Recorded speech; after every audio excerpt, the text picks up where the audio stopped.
Once upon a moonlit night, far beyond the busy cities and the restless noise of the world, there stood an old lighthouse on the edge of a quiet island. The island was small, just a handful of cottages, a single cobblestone path, and the smell of the sea drifting through the air like a song. At the very tip of the island, where the rocks met the ocean, the lighthouse rose tall and pale, its white walls kissed by years of salt and wind. Its light turned slowly, steady and calm, slicing through the fog that rolled in every evening. Inside the lighthouse lived an old man named Eli Merrin, the keeper of the light.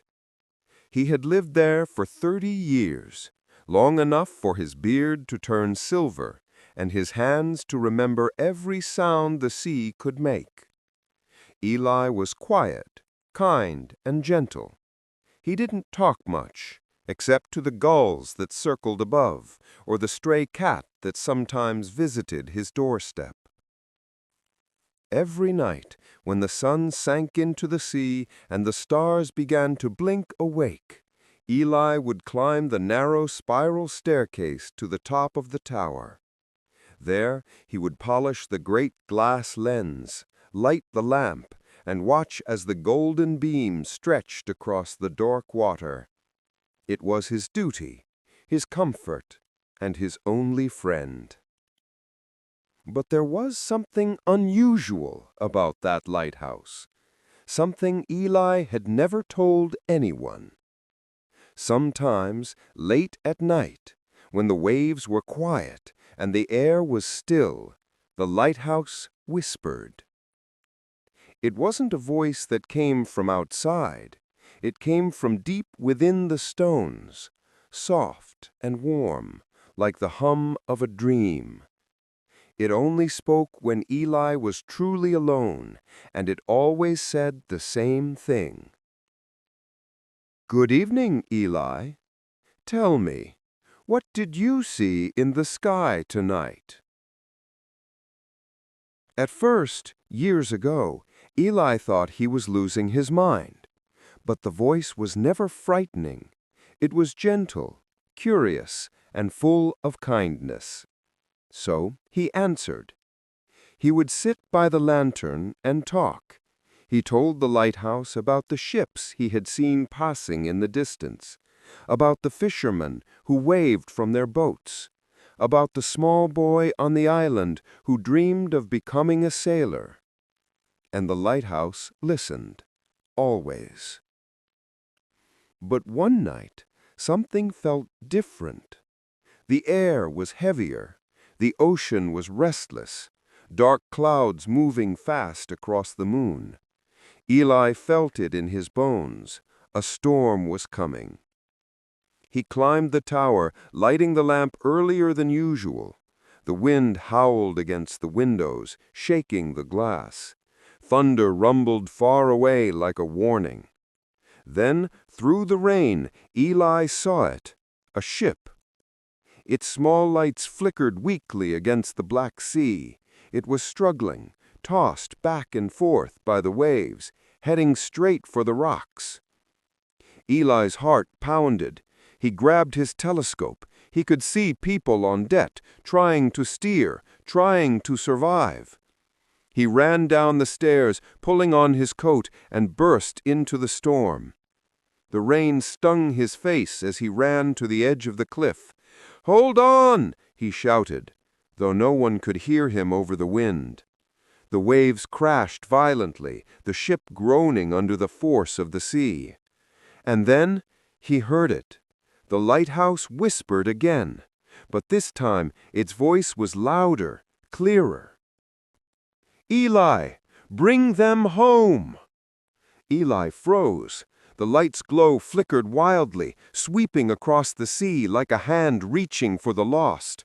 He ran back inside and turned every crank, polished every mirror until the light burned brighter than ever, cutting through the fog like a golden sword. The beam fell directly onto the ship, and slowly, miraculously, the sailors turned their course, following the light. Hours passed before the storm calmed. The ship had vanished into the distance, but Eli knew it had survived. He sat by the lamp, soaked, shivering, but smiling. Then, softly, the lighthouse spoke again. "They are safe, Eli. You've done well." And for the first time, Eli didn't just hear the voice. He felt it, like warmth blooming in his chest. He whispered back, "Who are you?" The light flickered, almost like a heartbeat. "I am the memory of every keeper who came before you, their hopes, their love, their watchful hearts. We are what keeps the light alive." Eli sat in silence, tears filling his eyes. He had always thought he was alone, but he never really was. From that night on, every evening, when Eli climbed the tower, the lighthouse and he would talk. Sometimes they spoke of the past, of the storms survived, the ships saved. Sometimes they spoke of dreams, of what lies beyond the sea. Years passed, seasons changed, and one quiet morning the villagers noticed the light hadn't turned on.